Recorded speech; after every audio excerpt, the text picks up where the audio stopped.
We've traced the nitrogen after a transamination, first to glutamate or sometimes alanine, bringing that nitrogen into the liver on those molecules, then through the urea cycle to eventually be excreted as urea. But we also have the carbon portion of the molecule. We don't actually have unique pathways for these carbon portions. They enter other metabolic pathways that we've talked about. For fatty acid related pathways, including ketone bodies, we call the amino acids ketogenic. The amino acids that will enter ketogenic pathways are those that are shown in green on the diagram. An amino acid that can be converted to glucose is called glucogenic, which are shown in blue. Notice that anything that enters the citric acid cycle can be converted to oxaloacetate, which can be converted to glucose through gluconeogenesis. We can only pull out that oxaloacetate for gluconeogenesis in this case because there's something else to replace it. On the other hand, acetyl-CoA is always entering onto an oxaloacetate and being oxidized, but doesn't actually replace the original molecule. So anything that makes acetyl-CoA can't be used to make glucose. Notice since pyruvate can make acetyl-CoA, essentially all things are at some level ketogenic. We tend to prioritize supplying glucose-like energy, though, because we tend to process amino acids for energy right after we've eaten, or when we are literally, not figuratively, starving. We've hit on this before, but as a reminder, there are a number of amino acids that are non-essential. Our bodies synthesize them. The most common form this takes is by moving an amine from one amino acid to a common metabolite through a transamination reaction, just like the transaminations that we use to get rid of nitrogens on amino acids and generate energy. Hemoglobin, the protein that carries oxygen through the blood, often ends up getting replaced over time. Because hemoglobin contains a porphyrin, this also needs to be degraded and removed, but needs a different pathway.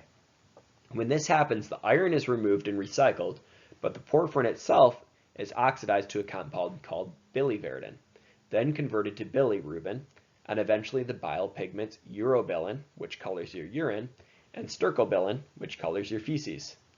Normally these bile pigments are excreted, but a number of conditions result in their retention, including jaundice and cholestasis. High bilirubins are then used as a strong clinical indicator of other types of problems. We've talked about overall metabolism a couple of times now, first with just carbohydrates, and then with fats and carbohydrates, but now we can add proteins into the mix. Again, we'll talk through three scenarios.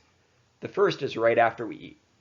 Just as we talked about before, glucose is used and stored preferentially, with triacylglycerols largely being stored for later.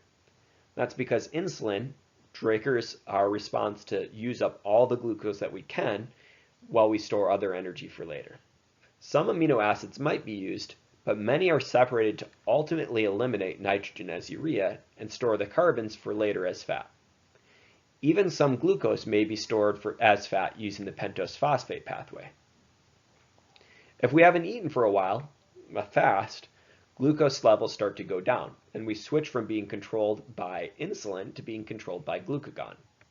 The body shifts over to mostly fatty acid degradation for energy, along with starting to deplete glycogen through glycogenolysis to supply brain energy. Remember, the brain can't be supplied directly by fatty acids. Proteins aren't processed at all in this condition because we aren't ingesting any, and we need all of the proteins that we already have made to continue normal body function. There's no way of getting amino acids if we're not eating them because there's no storage of amino acids as some sort of storage protein. The final scenario is when we've used up all of the glycogen. Again, we need some sort of energy for our brains. For a short amount of time, our bodies continue to deplete fat stores and now also produce ketone bodies to supply the brain as well as some other tissues directly.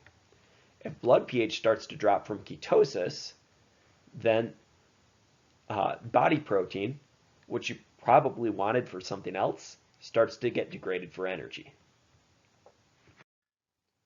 One of the main goals for the last 4 chapters of biochemistry is for you to have a working knowledge of central, carbohydrate, lipid, and protein metabolism.